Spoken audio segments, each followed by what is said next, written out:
The shift from running through a collapsing city of fire and broken glass to sitting inside a velvet-lined carriage that smelled faintly of cold roses and ancient blood should have shattered Keel Arden's sanity entirely. Yet somehow his mind, already tempered by the end of one world, simply adapted.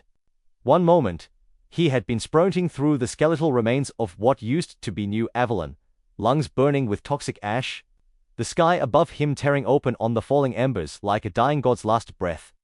And the next, he was dressed in layered silk robes so expensive they could have fed an entire refugee district for a year. His hands clean, his body uninjured, his reflection staring back at him from polished obsidian walls like a stranger wearing his face. "Your Grace, please stop inspecting the fabric with your teeth." The voice was tight, strained, hovering somewhere between terror and exhaustion. Keel blinked, slowly lowering the embroidered sleeve from his mouth, and glanced across the carriage. Sitting opposite him was a thin, sharp-featured man with pale skin and restless eyes, an imperial envoy. Clearly, and judging by the way his fingers kept twitching every time Keel moved, also someone who deeply regretted being assigned to this mission. "I'm not biting it," Keel said calmly, smoothing the silk. "I'm verifying quality. If I'm being traded like livestock, I'd at least prefer premium material." The envoy inhaled sharply. "You are not livestock," he replied, as if reciting something rehearsed 100 times. "You are the legitimate heir of House Ardent. You are to become the imperial consort. You are the bridge between human territories and the knighthood empire." Keel leaned back, folding his arms.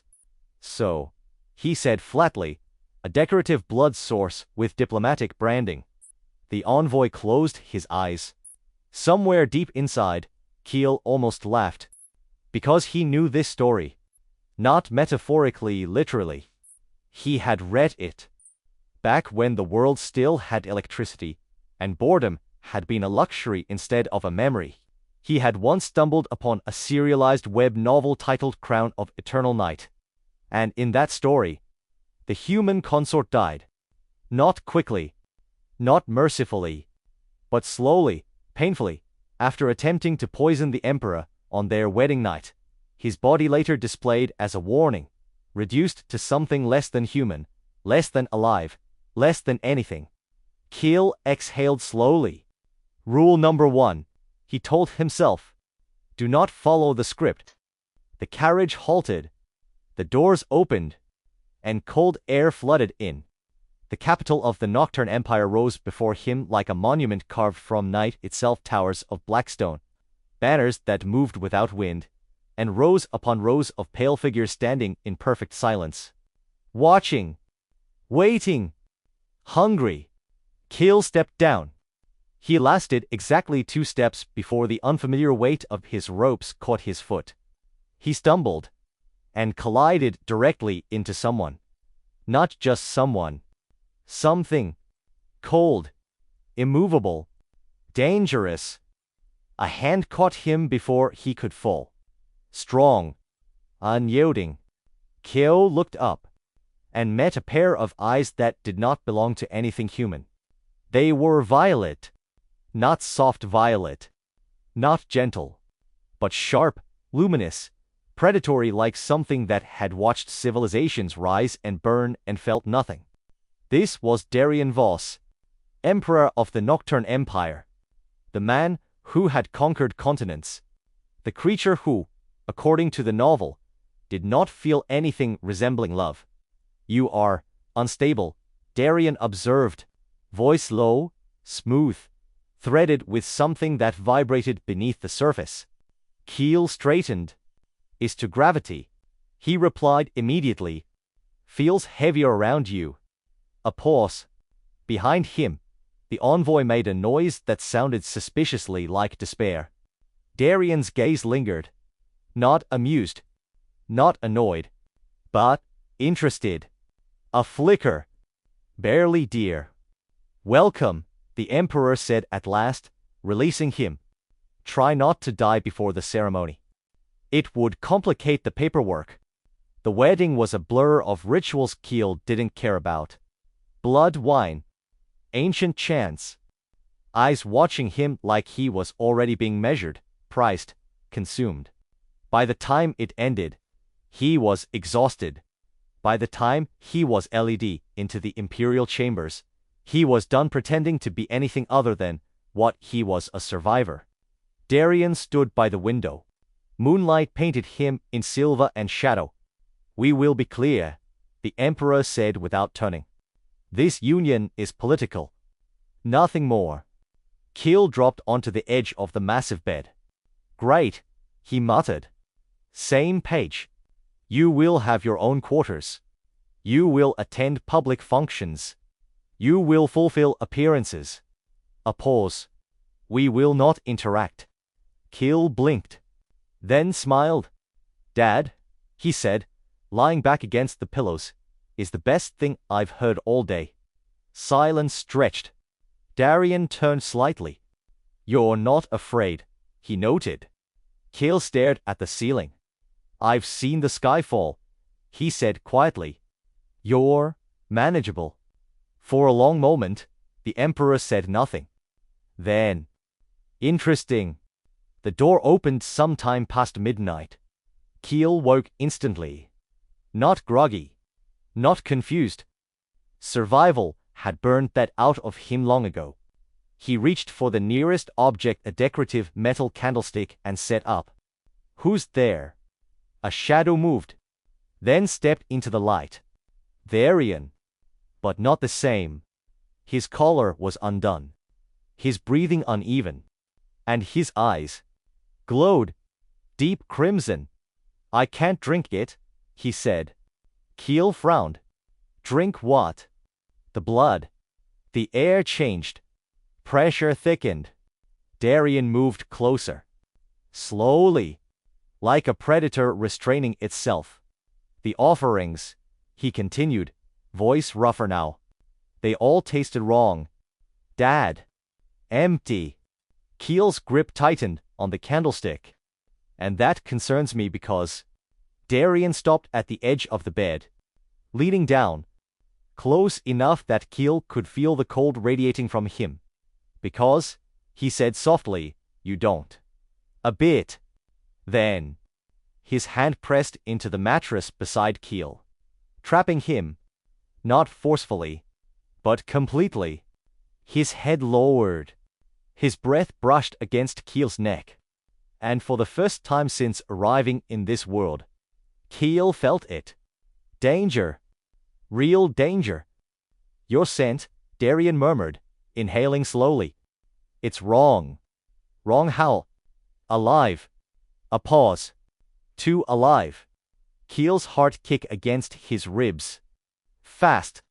Hard. Annoyingly noticeable.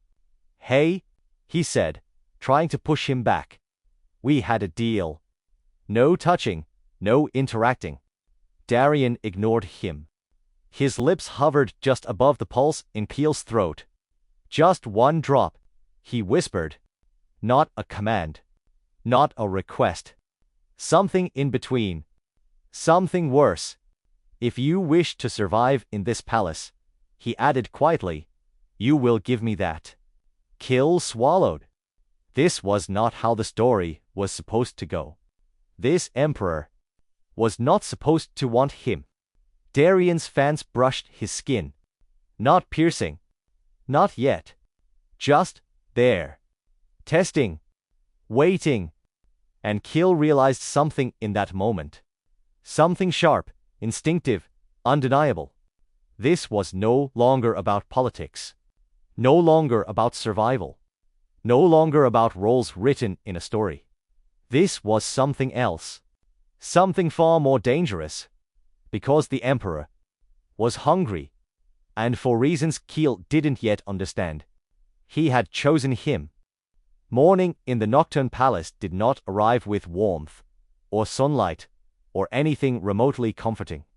It arrived with silence. Heavy. Watching.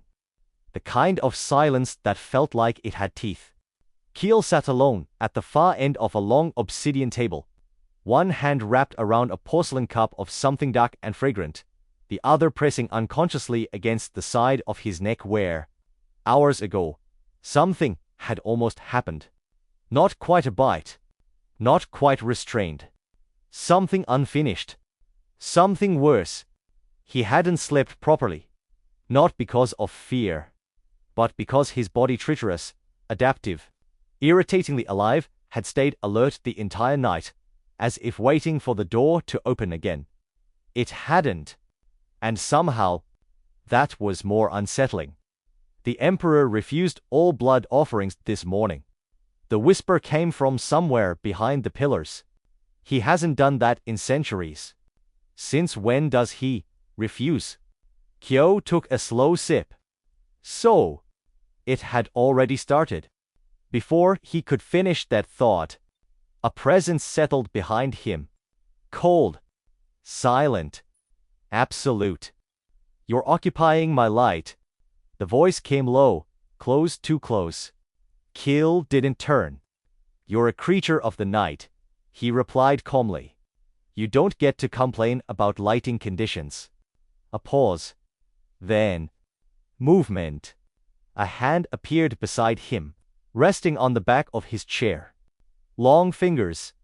Pale. Still. But unmistakably possessive. Darien leaned down slightly. Close enough that anyone watching would understand exactly what it meant. Not intimacy. Not affection. Claim. A young knight across the hall made the mistake of looking up. His eyes met Kill's for less than a second. That was all it took. The air dropped. Sharply. Violently. Darien's gaze shifted. Locked. And something in it, something ancient, predatory, utterly merciless, focused entirely on that single human. The knight went pale. Then churned. And sled. Actually fled. Both hitting stone far too fast for dignity. Kill blinked. "Why is everyone running?"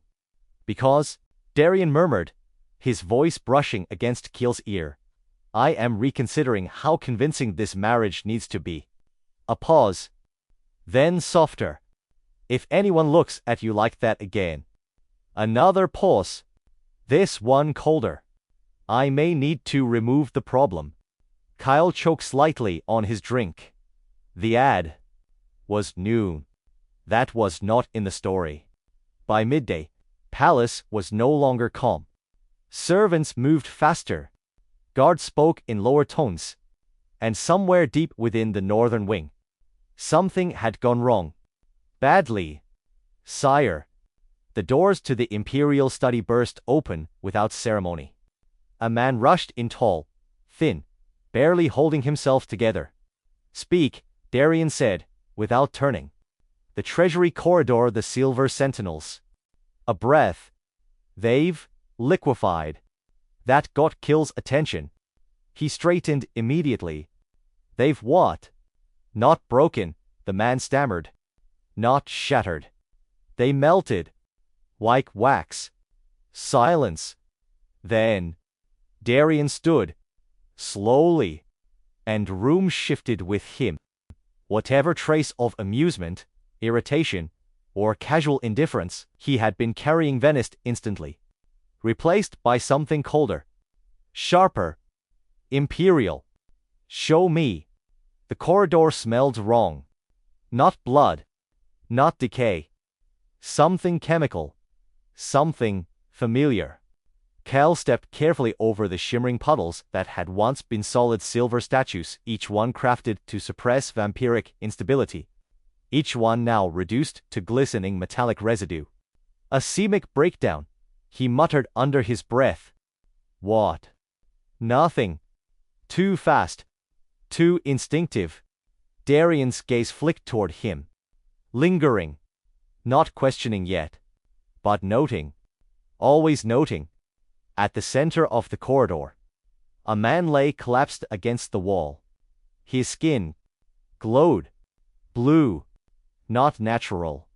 Not magical in the traditional sense. "Wrong. Poison," one of the guards said. "No," Kill said immediately. They all looked at him. He crouched.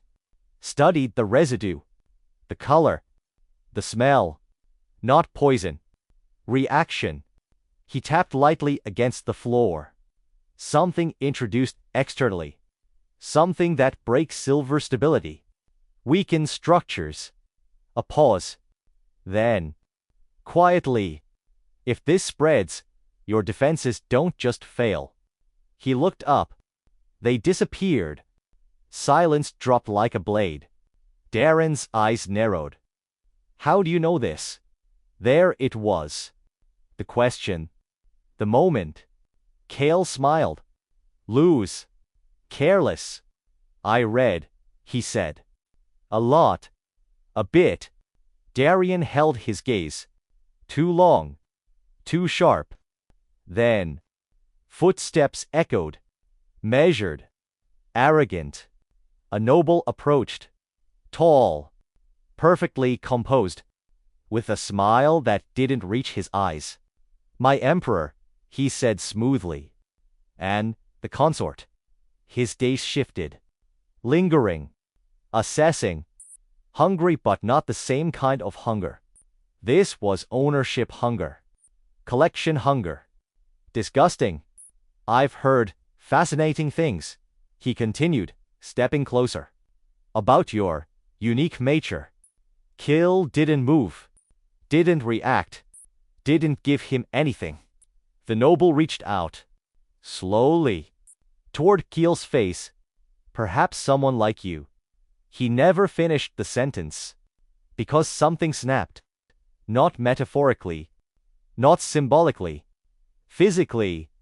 Darren's hand had moved so fast it didn't register until it was already done. His fingers wrapped around the noble's wrist. Crushing. Bone grinding. Sound echoing. The corridor froze. You will not, Darren said softly. Finish that sentence. The noble went still. Too still. Fear finally cracking through the arrogance. My emperor.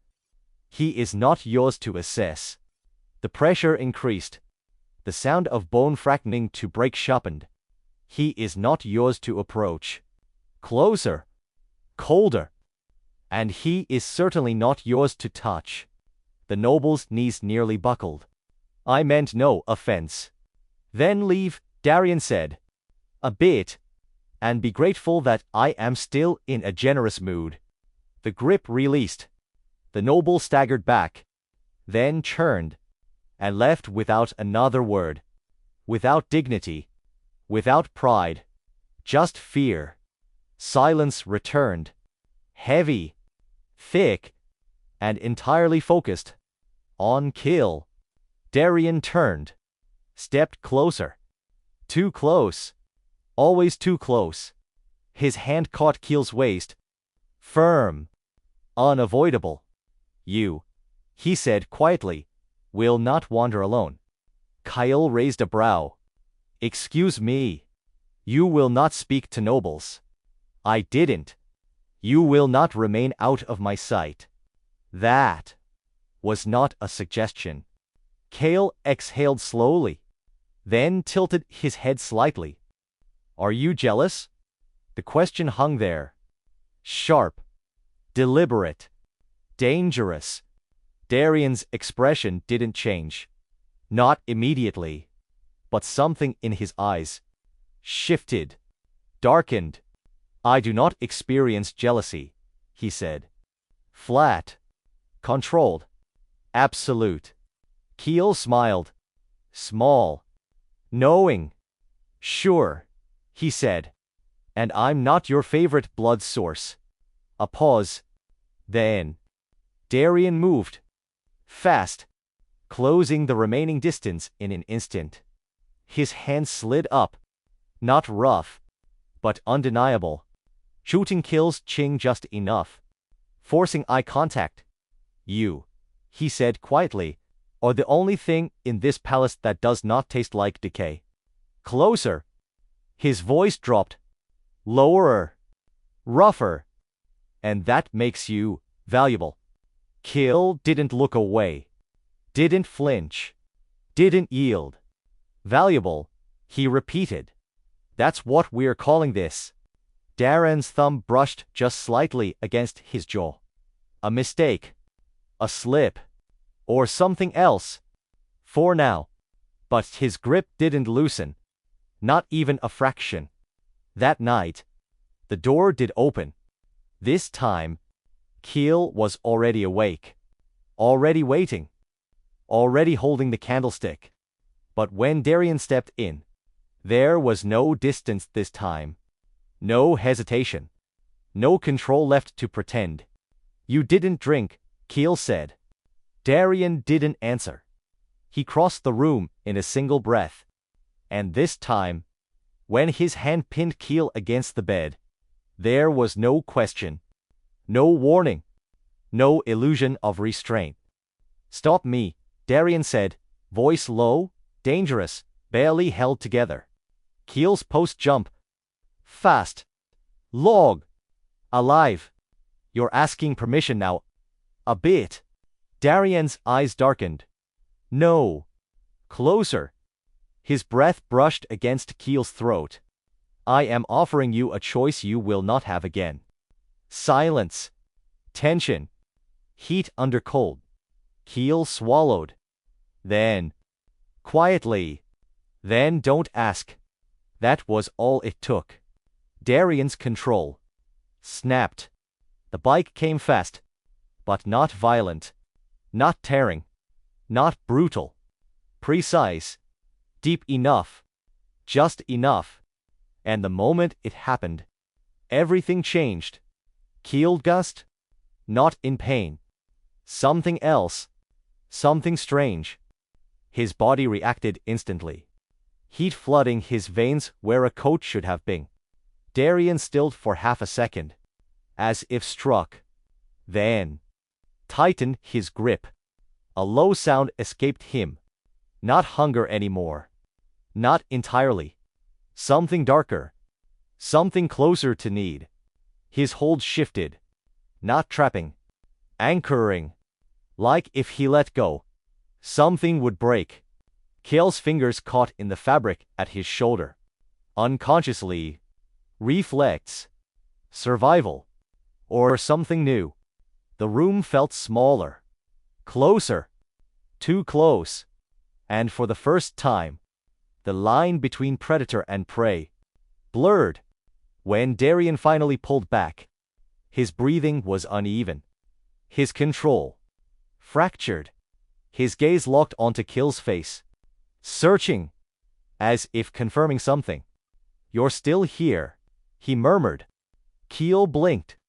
Where else would I go? A pause. Darren didn't answer. But his hand remained. Still at Keel's waist. Still holding. Not letting go. Not yet. Something changed after that night.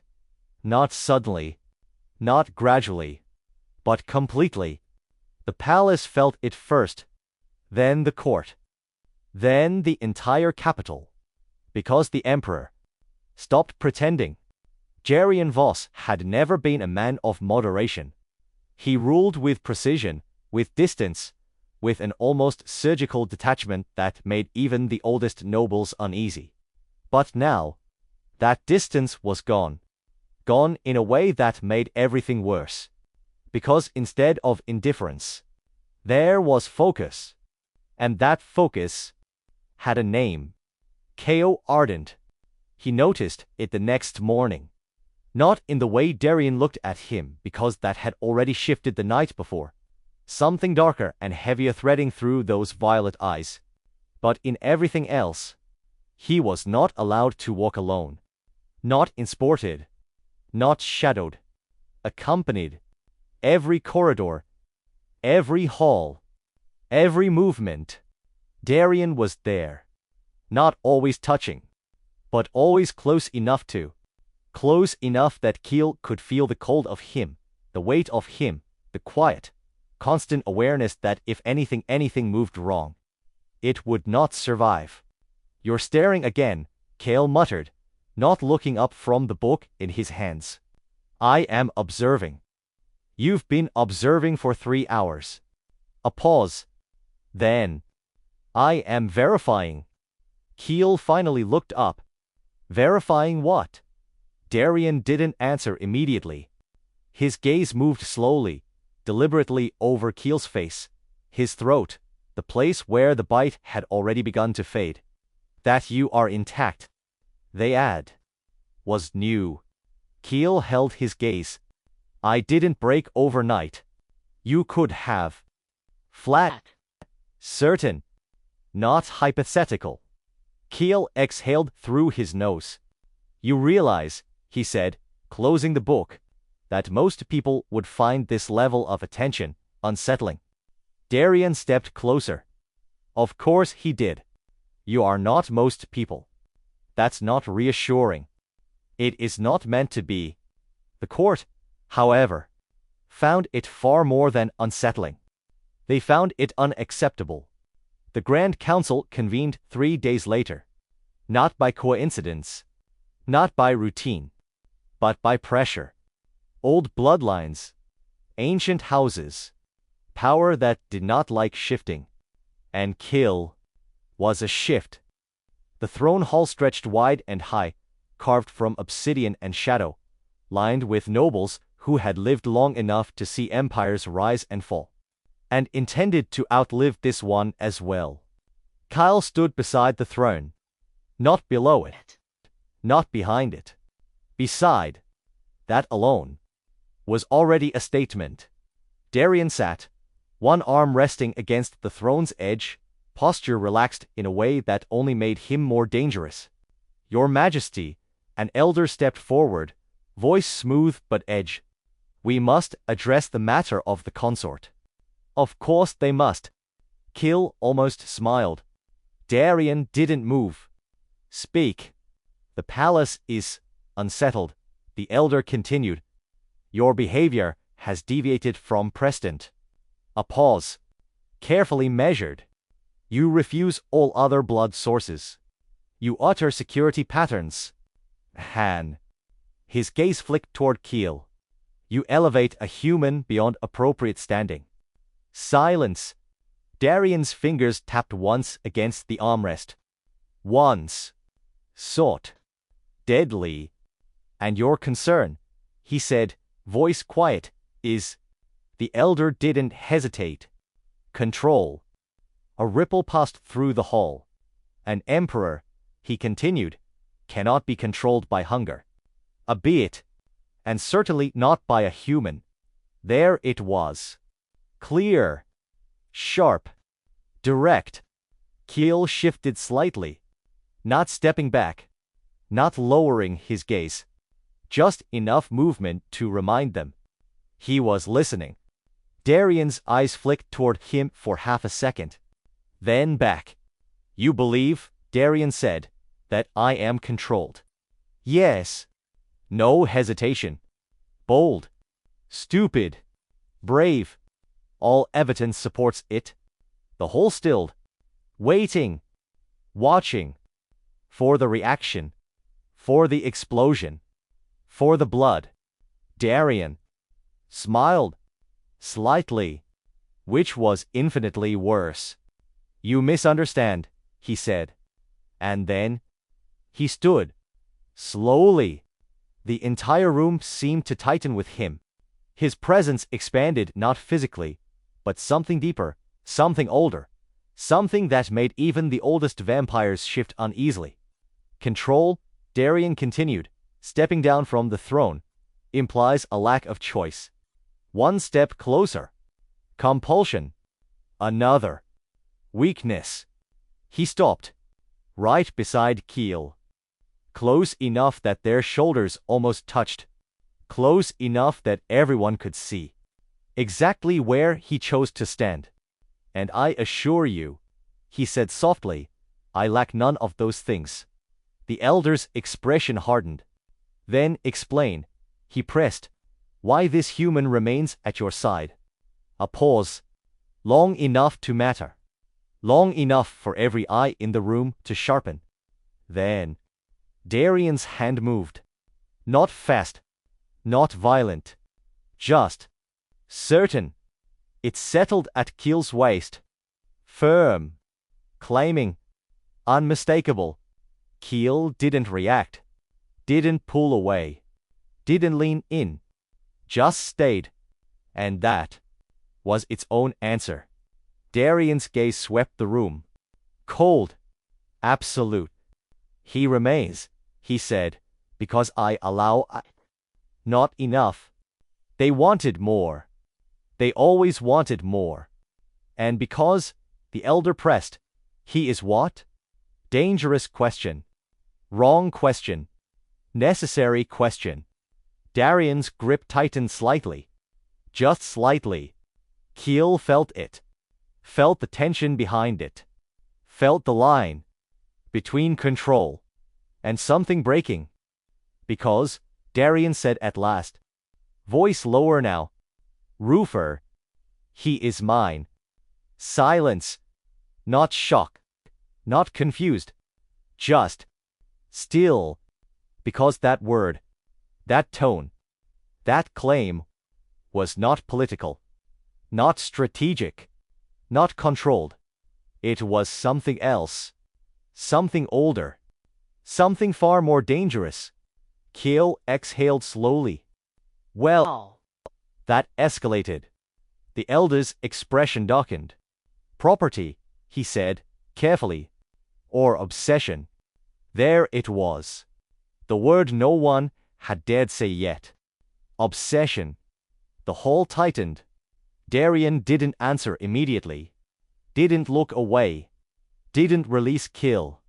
And when he spoke, his voice dropped low enough that it felt less like sound, and more like something pressing against the spine. Careful. One word. Enough. The elder held his ground. You risk the stability of the empire for a single human. Another pause. Then, Keel moved. Just a little. Enough to break the stillness. Enough to draw attention. Actually, he said casually, I think you're all overestimating my importance. Every head turned. Darian's hand didn't move. Didn't stop him. Didn't silence him. Which was its own kind of permission.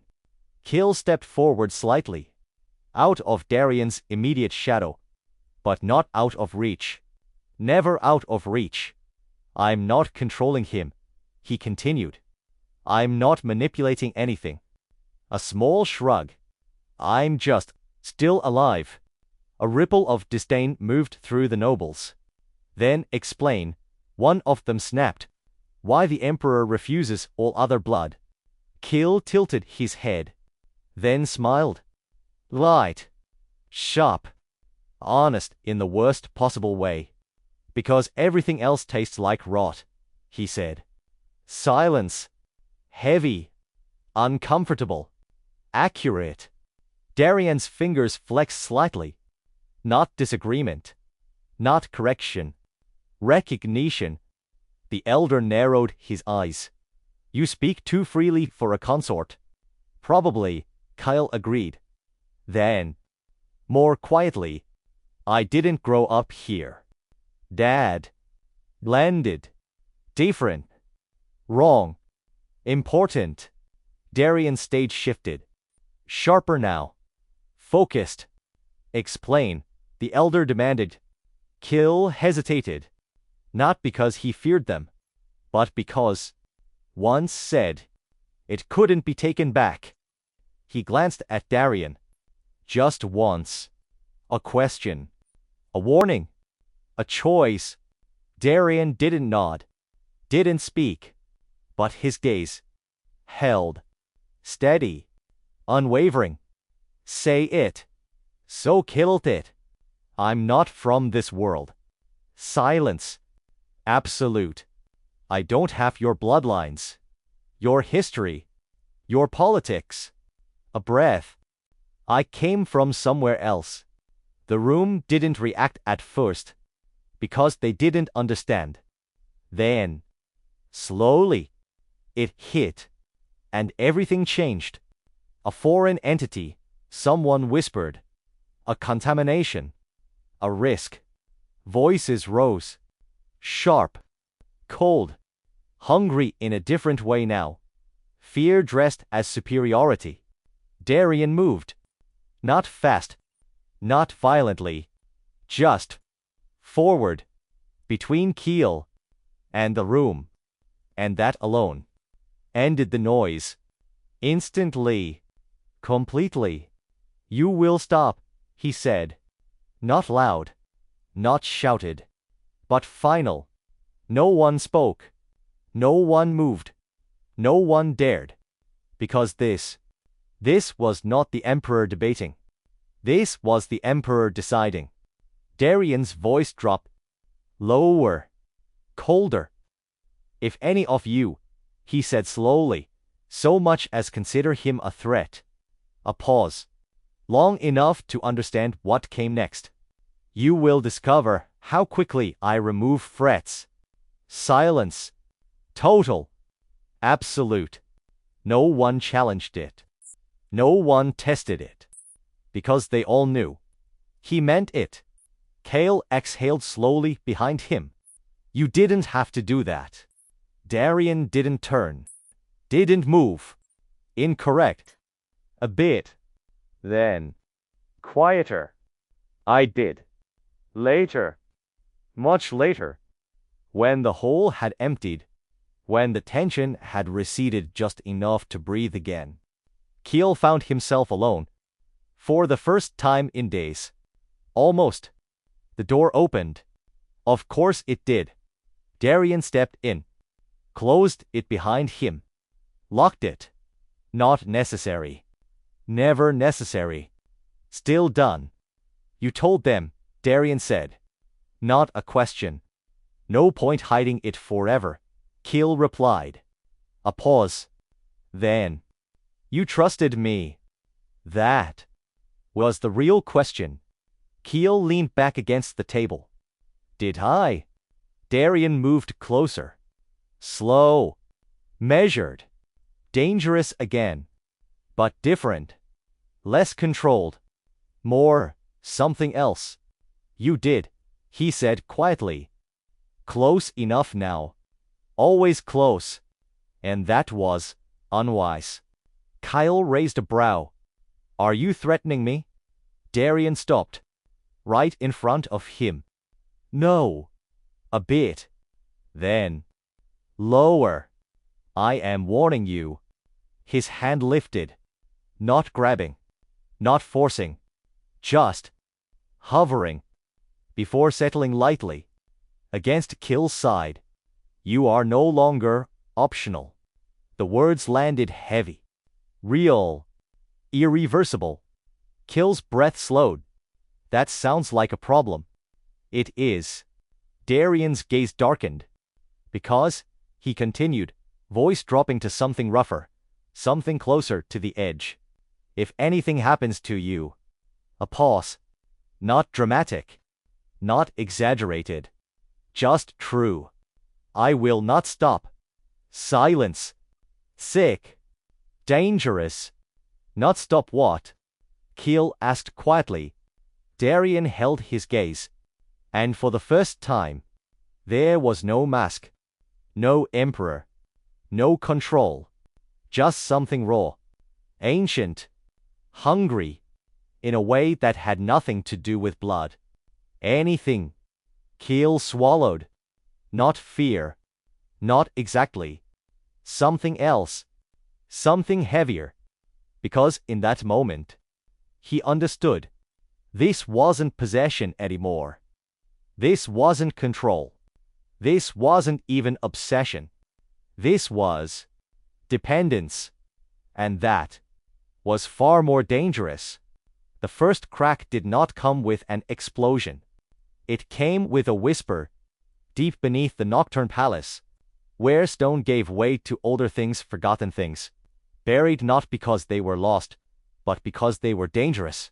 Something began to breathe. Slow. Heavy. Wrong. Keel felt it before anyone else did. Of course he did. Because it wasn't magic. It wasn't blood. It wasn't anything this world understood. It was heat. Dry. Burning. Familiar. He stopped mid-step.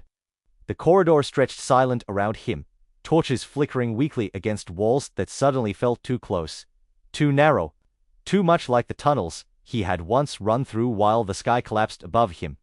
No, he muttered. Not here. Not again. Kill! Darian's voice cut through the stillness immediately. Behind him. Always behind him. Close. Too close. Keel didn't turn. You feel it too? A pause. Then. Yes. But the word was wrong. Because what Darian felt was not the same. Where Keel felt recognition, Darian felt fret. The ground trembled. Not violently. Not yet. Just enough to shift the air. To warn. To promise. Report. Darian's voice changed instantly. Cold. Commanding. Absolute. A guard appeared pale, shaken. The lower centum, Your Majesty dares, light. Light. Wrong word. Wrong concept. Wrong world. Kill's stomach drop. Not lied, he said quietly. They both looked at him. Fire. They reached it too late. Of course they did. Because things like this never waited. The chamber had been carved into a perfect circle, ancient ruins lining the walls, silver inlays embedded deep into the stone. All of it ruined, melted, distorted, broken. At the center, a tear. Not clean. Not stable. A wound. The air itself splitting open, edges flickering with something green, something violent, something that didn't belong. And beyond it, Keel saw it. Ruins. Still skeletons of buildings. Collapsed highways. Burned skies. His world. Dad. Still breathing. They opened it. He whispered. A voice answered. From the shadows. You're welcome. Keel turned sharply. Kieran. The Imperial envoy. The nervous, twitching, forgettable man from the carriage. Except now he wasn't shaking. He was smiling. Wide. Wrong. Alive in a way he had never been before. You? Keel said flatly. Of course it's you. Disappointed. Sierra tilted his head. I expected more gratitude. Darian stepped forward. Slow. Controlled. Lethal. You will explain, he said, before I remove your ability to speak. Sierra laughed. Actually laughed. You still don't understand, do you? He said, eyes bright, fevered. Your empire is built on decay. Blood. Stagnation. He gestured toward the portal. That world. He continued. It burns. It destroys. It evolves. A big. And with it I become more than a servant. Keel stepped forward. You have no idea what you're bringing through. I know exactly. Serious-necked. Power. No, Keel said, voice low, steady, sharp. Death. The portal paused. Violently. The air warped. Heat spilled out. Real heat. Not magic. Not illusion. The kind that dried your throat, cracked your lungs, burned memory into bone. Darian's hand caught Keel's arm. Hard. Pulling him back. You stay behind me. Keel yanked free. Not this time. The ground shook. Harder. The portal widened. Just enough. For something to reach through. Not a creature. Not yet. But forced. Pull. Gravity reversed. Keel staggered. Then. Slid. Toward it. Carol. Darian's voice cut through everything. Sharp. Terrifying. Real. Keel grabbed a broken pillar. Held on. Barely. The pull intensified. Stronger. hungrier, recognizing him, claiming him. It's locking onto me, he shouted.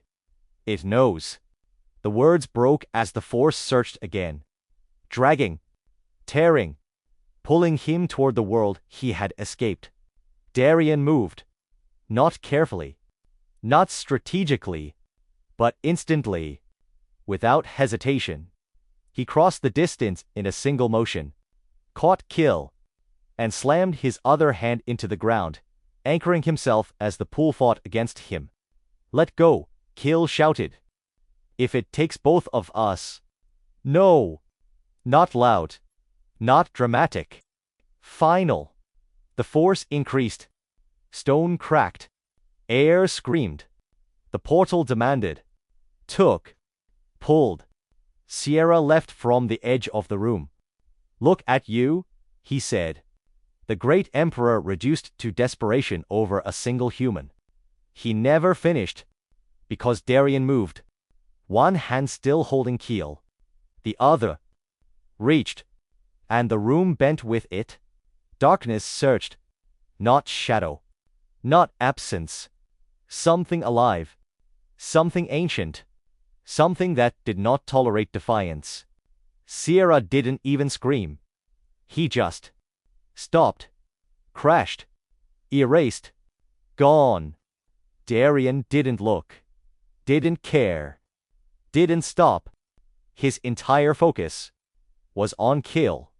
Hold on, he said. Low. Rough. Breaking. Keel's grip slipped. Stone crumbled under his fingers. The pull was too strong. Too familiar. Too final. Darian, he said, breath unsteady. This was it. This was how it ended. Not in battle. Not in choice. But in gravity. Darian's eyes locked onto his. Violet. Fractured. Burning. If you let go, Keel said quietly, you can still close it. A lie. But a necessary one. Darian shook his head. Once. Sharp. Immediate. Absolute. I will not exist, he said, voice breaking on the edges, in a world where you do not. The words hit harder than the pool. Harder than the heat. Harder than everything. Kill froze. That's not how this works. It is now. The portal roared. Everything strained. Everything broke. Everything demanded. Darian pulled. Not just physically, but with something deeper. Something tied. To blood. To memory. To that night. To every moment since. Stay, he said. Not command. Not order. Not emperor.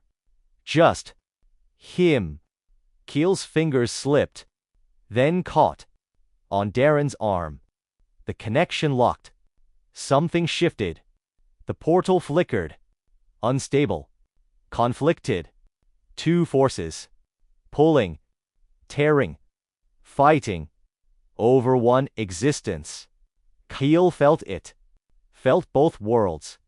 One calling him back. One refusing to let him go. I choose, he said, voice raw. The pool faltered. Just slightly. Darian stilled. What? Keel met his eyes. Not joking. Not deflecting. Not surviving. Choosing. I choose here. The world snapped. The portal collapsed. Violently. Explosively. Light. Heat. Sound. Then. Nothing. Silence. When Keel opened his eyes, he was on the ground. Alive. Still here. Darian was above him. Hands gripping his shoulders. Too tight. Too real. Too much. You stayed, Darian said. Like he didn't believe it. Like he needed to hear it again. Kyle exhaled slowly. Yeah. A pause. Then. Softer. Don't make me regret it. Darian stared at him. Long. Deep. unmoving. Then, slowly, his grip loosened. Not completely. Never completely. But enough. You won't, he said. Quiet. Certain. Different. Not ownership. Not control. Not hunger. Something else. Something that had survived. Even him. Quill looked up at the broken ceiling. At the world that hadn't taken him back. At the one that had refused to let him go. Good, he muttered. Because for the first time, this wasn't about survival. It was about staying.